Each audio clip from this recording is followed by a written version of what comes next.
I'm on government assistance, and I run out of money, and I had to buy Pampers for Jelani. And I had $11.42 in the bank. And I remember wrapping my son in a towel for 2 days. You know, someone said, because when I tell the story, I always get teary-eyed.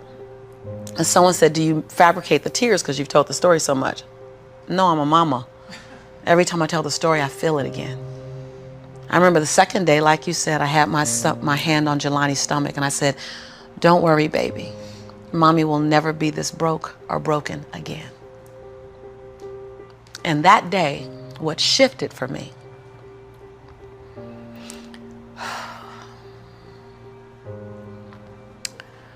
was I was willing, and I don't know if this is going to sound crazy, I was willing to completely die to any form of me that I had been, so that I can birth the woman that I was becoming. The reason why a lot of people won't become who they want is because they're too attached to who they've been. And you hear it all the time when people say, I've always been this way. Okay, well, if that's working for you, keep doing that. I knew it wasn't working for me any longer. I had hit my version of rock bottom. So I was willing to let go of everything and everybody. See, another reason why people won't get there is because the doorway is for you to fit through. You trying to carry everybody else through because you're trying to be Rescue 911. And you got to rescue you first. I am much more valuable to my family and to my community because I was willing to let them go through the door myself, teach myself, learn myself, condition myself, and then come back and get them. I'm much more valuable to them now. But I had to go through a window time of 10 years of judgment. You leaving us, hanging out with white people all the time. You going to these crazy countries. We don't know what I had to be willing to allow my conviction to make me inconvenienced. See, we want to grow, but we want to stay liked by everybody. I was willing to be my own rescue at the risk of your approval. But most of us aren't like that. Facebook is an example. We want to be liked. Well, I woke up and I like myself today, so your like is extra. My job is to like me first. I was willing to say every day, Lisa, you like you? Lisa, are you proud of you? Lisa, are you playing full out? Every day before I checked in with anybody else. That's lonely, by the way. Why won't most people do it? Because it's scary and it's lonely. So what did I do? I was willing to find people who had what I didn't have, who were living lives that I wasn't living, who believed things that I didn't know about, and I was willing to become their student. I got up every day and I ate a slice of humble pie. See, when you get to this level, even me 10 years ago, you can get caught up by reading your own fine print.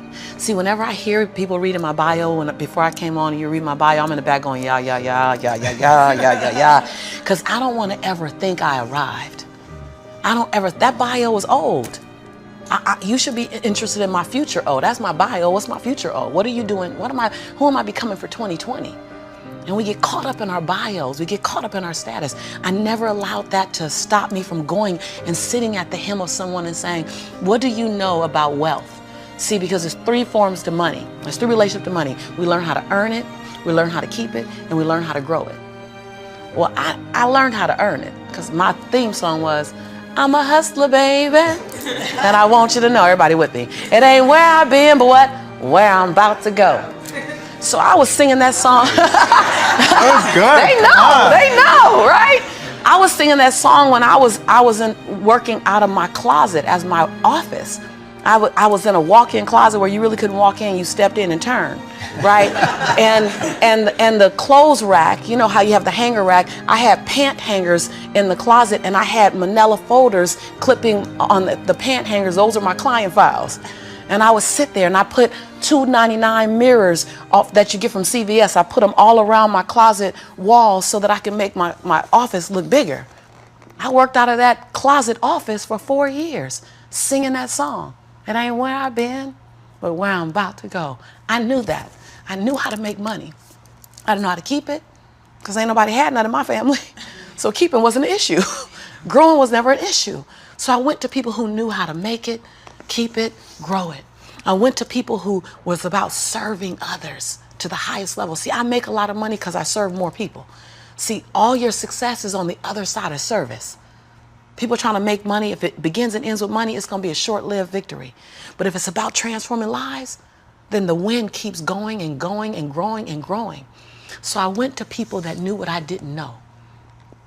And I killed my ego every day, murdered my she-go every day. Because I got a big she-go. I mean, come on, right? Every day, Tom. And I got hungry and I learned. I went to the same training 42 times. Yes, I said 42. Some folk will stop because I've been there already. I learned that already. Yeah. No, I wasn't there. I wanted to be able to finish their sentences. I want to know what you know. I want to walk like you, talk like you, and then I want to then embed me in it. But success leaves clues. We're just not picking them up. I was the only African-American person at this conference. I was one of 2 women at this conference. Within the last 29 sessions, I led the conference. But I was willing to be the student first. So that's what I did, number 1. And number 2, I looked at every toxic behavior in my life. Everyone. You see me go behind my own black curtain. People don't want to tell on yourself. You're trying to protect. You're trying to do 4 things. You're trying to protect, prove, hide, and defend. If you wake up every day and say, I have nothing to protect, I have nothing to prove, I have nothing to hide, I have nothing to defend. Now, who do I choose to be? Because your energy is consumed with protecting, proving, hiding, and defending. Right. But if you let go of that, then now you're in creation. Every day I told myself that. Every day I got in the mirror and I said 3 sentences. And I gave each sentence 7 different endings. And at times I was crying so hard I couldn't understand myself because the ending, the sentence was so difficult to say. Every day I looked in the mirror and said, Lisa, I'm proud that you. And I found 7 different things to celebrate Lisa for, because we are under-celebrated. Because you want someone to celebrate you more than you celebrating yourself. You want to hear thank you from others more than you're thanking yourself. You want to hear other people say, I love you more than you saying I love yourself. You are teaching the world. I said this on Oprah. And when I said this on Oprah, she said, oh my God, I believe the exact same thing. So I knew I had one thing right. The world is looking at you and following your example of how to treat you. How to treat you. They're following your example of how to treat you. So how you treat you, the world's going to follow your lead. So I had to start treating Lisa better because I was everything for everybody but nothing for myself. And so every day I got in the mirror and I completed 3 sentences. Lisa, I'm proud of you for. Second thing, Lisa, I forgive you for. That one took me down daily because I'd had a son with a man who was now in prison, my biggest nightmare, my greatest nightmare. I had been in a relationship that turned mentally and then physically abusive when my son was 3 years old. I made money but lost it. I was on government assistance. I was on welfare. I was on WIC, Women, Infant, and Children. Like I had a lot of forgiveness that I had to do. But I was willing to forgive myself every day. And every day I said the same thing for like 6 months until it got easier. And then one day I went, Lisa, I forgive you for it. And that thing didn't come up anymore. I was like, ooh, okay, on to the next. 7 different endings. And the last thing I did every day, last sentence, is Lisa, I commit to you that. Because we make bigger commitments to other people. If I commit to y'all something, ride or die, you can bet your last dime that I'm going to be there. I'm going to show up. You're going to get 2 dimes. But I would make commitments for me, for myself, and I wouldn't do it. I.e. my weight. That's interesting. So I started every day celebrating Lisa, forgiving Lisa, and making a commitment to Lisa. And then I was willing to invest money in me. I love this story. I was willing to invest money in me. Literally. Literally. Literally.